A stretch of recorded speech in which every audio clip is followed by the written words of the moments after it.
Meron nga pala tayong pinagawang Byled na siguradong mura at napaka-quality pa mismo ng gawa. At dito nga lang din pala yan sa The Good Shop, Dasma, Salawag. Grabe talaga yung gawaan nila rito guys. Sobrang ganda at siguradong sulit yung bayad ninyo. At kita nyo naman sa video, sobrang ganda at sobrang pogi at sobrang lupit pa ng aking motor. May mga pa-effects pa eh, no?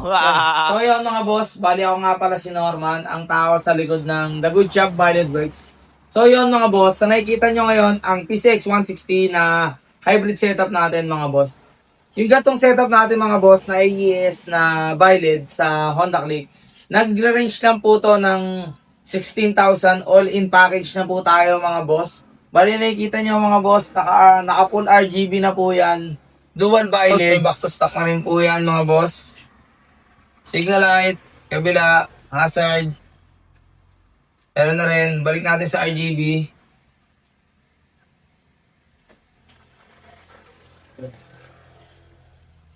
Yan. So yun mga boss, bali may passing na rin yan. Headlight po. Yan, may high and low na din. Passing, RGB, yan po. So mga boss, kung nakikita nyo, naka-combination na po yan, naka-combination na po siya ng modes. Pero up control na rin po siya, din 210 modes po tayo mga boss. Siyempre po, napapalitan din po yung opening yan mga boss. Pwede natin iset sa K1 mode po, para napapalitan yung opening mga boss. Kung mapapansin nyo mga boss yung detalye, sobrang solid na yan mga boss. Kahit paano mga boss, kung tatambay kayo, sobrang balagbagan na yan mga boss. Bali, sa mga gusto pong magpagawa, bisitahin nyo lang po yung page natin mga boss. Sa Facebook o kaya sa TikTok po. Search nyo lang po, The Good Shop po. Yun. Kung gusto nyo po mag-inquire, PM lang po kayo. Dito lang po tayo sa Barangay Salawag Road. Halera lang po tayo ng Andox po. At tapat lang po tayo ng Motor Central Salawag. Yun, maraming salamat po. So nga pala bossing, magkano naman tong Byled natin para sa PCX 160? Yung gantong setup natin mga boss, nag-range lang to na 16,000 po. All-in package na po tayo mga boss. Etong setup na yan mga boss, sa nakikita nyo, AES package na po yan mga boss. 16,000 lang natin yan ibinibigay sa mga customer natin.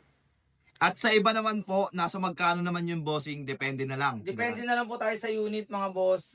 Depende na lang din sa gustong setup nila. Pero boss, hindi po tayo lumalampas ng 17,000 po. Depende na lang po sa mga setup po na gusto nyong ipapasetup sa atin, boss. Depende na lang sa accessories na gusto nyo ipalagay. Yun po, doon na lang po tayo nag-a-adjust. Pero ang pinakamababang setup natin mga boss, lalong-lalo na po sa Honda Click, 9,000 po. Sa mga single Byled mga boss, meron lang po tayong 7,000 package. Price range siya, 9,000 po. Tapos, ano yung pinakamura po kung magpapagawa po sila? Kung wala silang budget, ano yung pinakamura nyo po? Ang pinakamura natin mga boss, 6,500 po mga boss. Sagad na po tayo doon sa single Byled mga boss. Yun na po, yun Yun na mismo, po no? yung boss. Pag dual po hanggang 9K lang po tayo mga boss. All white setup po tayo. Tapos, bossing, kapag wala namang, pag di gusto yung Byled, pwede rin ba island dito? Island. Yung mga eyeline setup natin mga boss.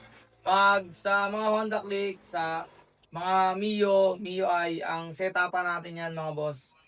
Pwede po tayong mag-setup dyan ng mga worth 2,500 po to 3,500 po. Yan po. Depende na lang po kung ilang materialis po yung gagamitin. Doon na lang din po tayo nagbe-base. Adjust lang po tayo sa presyo. Nagbibigay din po tayo ng mga discount po. Syempre bossing, depende po sa dami ng ipapagawa or sa materialis po na gagamitin mga boss.